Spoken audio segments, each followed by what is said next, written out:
Merci de rester fidèles au programme de Global Télévision. Mesdames, Messieurs, bonsoir et bienvenue dans cette principale édition dont voici les titres. À la une de ce soir, grogne des transporteurs touristiques de Mbour. Ces chauffeurs de la Petite Côte dénoncent la licence de transport touristique que leur exigent les autorités. Leur cri de détresse dans ce journal. Levée de l'immunité parlementaire du député Farba Ngom, la machine en marche avec l'installation de la commission ad hoc. Une procédure polémique alors que Maître Aïssata Tall Sall souligne l'absence de débat. Le pôle d'avocats du député, de leur côté, fustige un flou autour des accusations du parquet financier. Nous allons voir tout cela. Et puis, vous goûterez avec nous dans le reportage du jour la saveur du was, la tisane mentholée et citronnée à la conquête des rues et ruelles de Dakar et de sa banlieue. Les adeptes de la boisson nous feront découvrir ses bienfaits dans cette édition. Voilà pour le sommaire.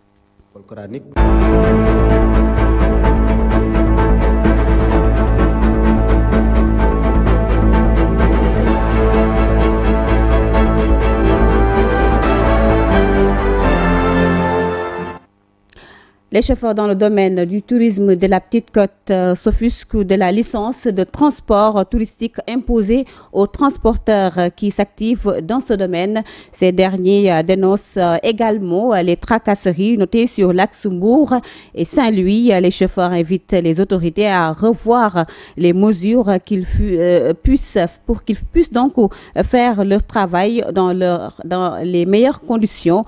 Mamadou Thiam et leur porte-parole, nous l'écoutons au micro de Astou Sow avec Ousmane Biteye.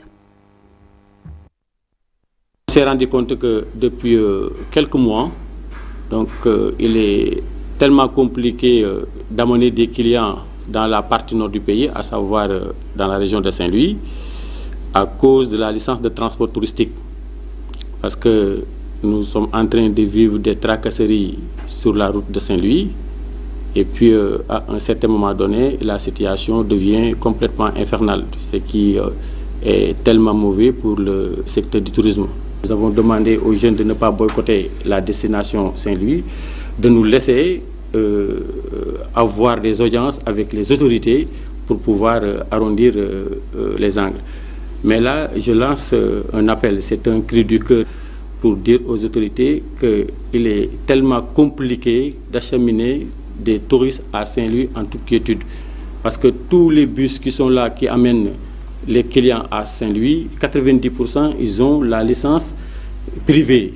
Donc nous faisons un appel à l'État. Donc nous avons proposé un programme, nous avons proposé un document. Voilà, s'il y a possibilité de nous aider à avoir des Macrons ou bien des patentes, comme ça on pourra acheminer nos clients à Saint-Louis. L'Assemblée nationale a adopté hier la commission ad hoc lors d'une plénière, une étape pour examiner la levée de l'immunité parlementaire du député Farba Ngom. Maître Aïssata Tall Sall, présidente du groupe parlementaire de Taku Wallu, dénonce l'absence de débat pour le vote du côté du pouvoir. L'on soutient que la procédure a été respectée. C'est du moins donc l'avis, si l'on en croit. C'est du moins donc si l'on en croit l'honorable Babacar Ndiaye. Voici les propos recueillis par Djibril Niane. Le procureur de la République du pôle financier a saisi le procureur général du cour d'appel par une note. Ce dernier a écrit au ministre de la Justice qui, à son tour, a saisi l'Assemblée nationale pour réclamer une commission ad hoc. Une commission ad hoc sert à enquêter pour avoir une idée claire sur un sujet précis. Mais comme vous l'aurez constaté, cette commission n'aurait pas de débat, car en voyant sa position, le parti PASTEF a 9 représentants et nous n'avons qu'un seul député. Et les non-inscrits, un député aussi, c'est ce qui fera 11 membres pour pouvoir décider s'il est nécessaire d'enlever l'immunité parlementaire de Farba Ngom. C'est pourquoi nous devons avoir notre représentant. C'est la raison pourquoi même nous l'avons voté pour que notre représentant vérifie ce qui est normal ou bien ce qui ne l'est pas.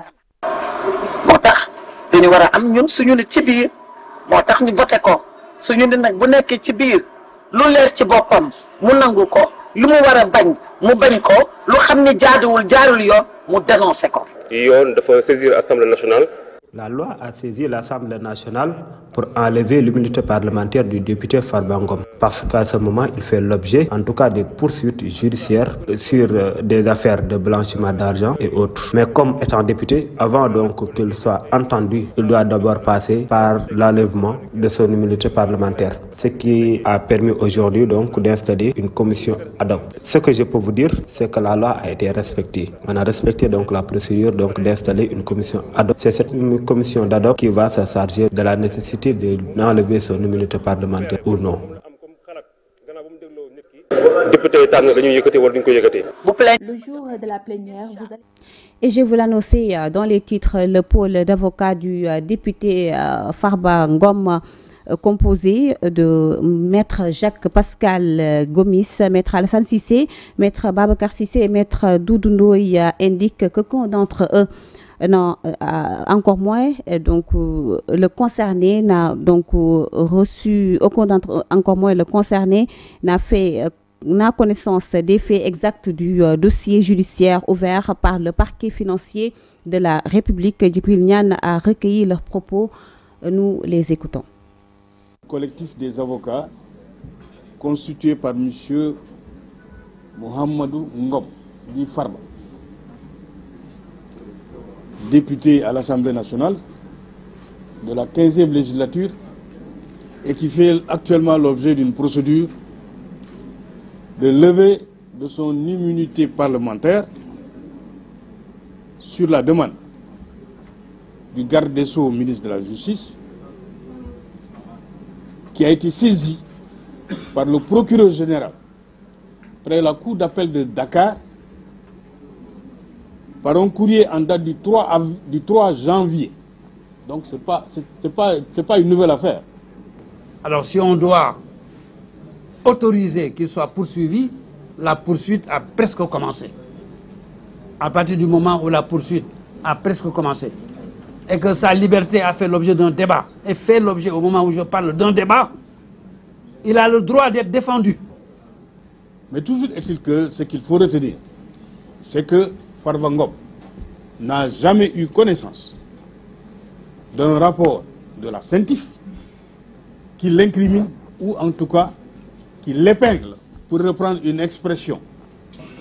Le jour où le Sénégal sera un pays où aucun avocat ne peut s'exprimer pour défendre, le jour où le Sénégal sera un pays où on peut faire ce qu'on veut d'un député, d'un parlementaire, d'un maire, ce jour-là, vos enfants auront le sentiment de n'être pas protégés dans leur propre pays. Et vous connaissez les conséquences, vous connaissez la suite. Parlons tout à fait autre chose. Dans cette édition, le ministre de la Famille et des Solidarités jette des bases pour une contribution des femmes dans la mise en œuvre de l'agenda national de transformation Vision Sénégal 2050. C'était lors d'une rencontre avec des organisations et les réseaux des femmes. Vision Sénégal 2050, rôle des femmes, engagement et perspectives. Le thème retenu, abordé ce vendredi 17 janvier 2025. Le ministre a appelé plutôt à une introspection face à la problématique de la récurrence des violences faites aux femmes. Voici les propos du ministre Maïmouna Dièye au micro d'Amsatou Gano.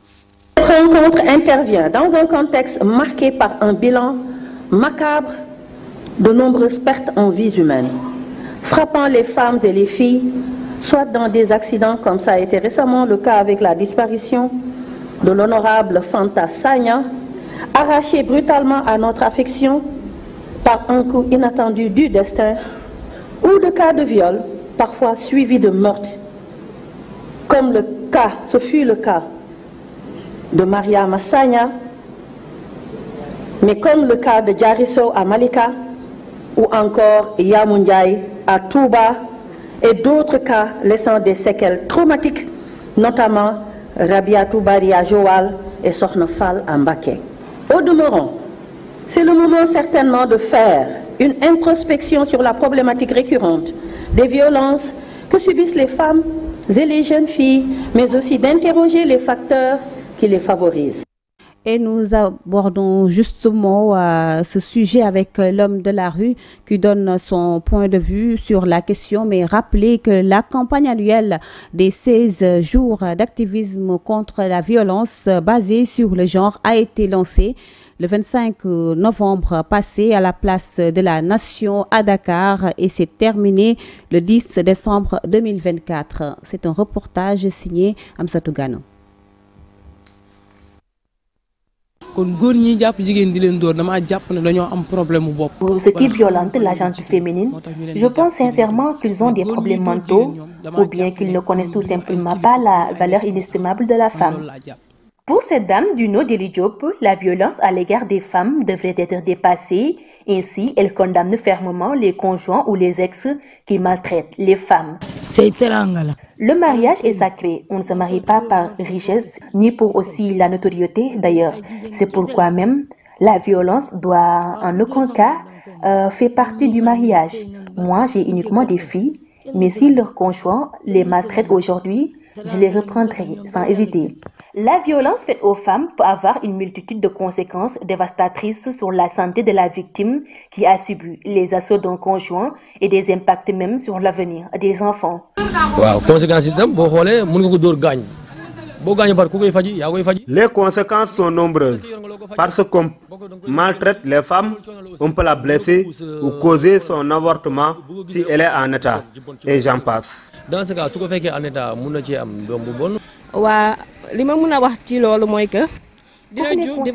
il y a le divorce et l'abandon des enfants. Selon les intervenants, les hommes ne doivent pas faire recours à la violence car d'après eux, seul le dialogue reste un moyen d'éviter les conflits et de régler les problèmes. Quand une femme commet une erreur, c'est à l'homme de lui parler en toute sérénité pour la faire raisonner parce que la communication résout tous les problèmes.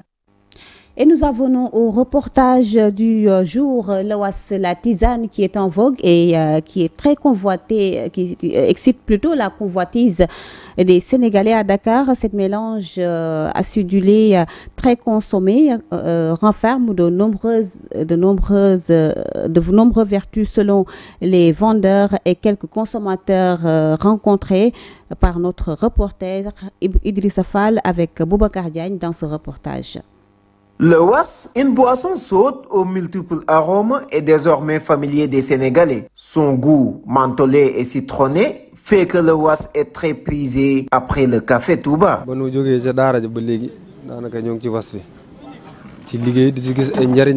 Depuis que j'ai quitté l'école coranique, je me suis converti sur ce travail et il regorge d'énormes bienfaits.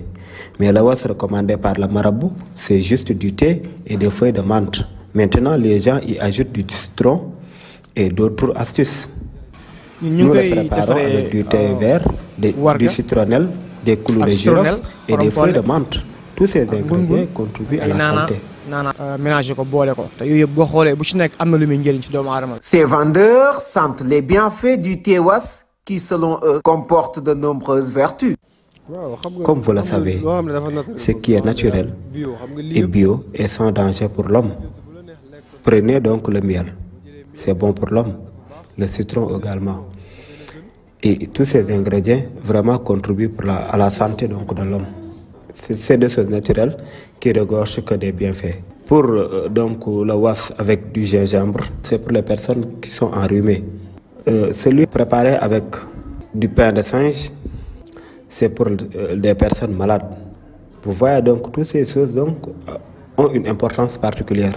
Vraiment, le was vraiment a énormément de bienfaits.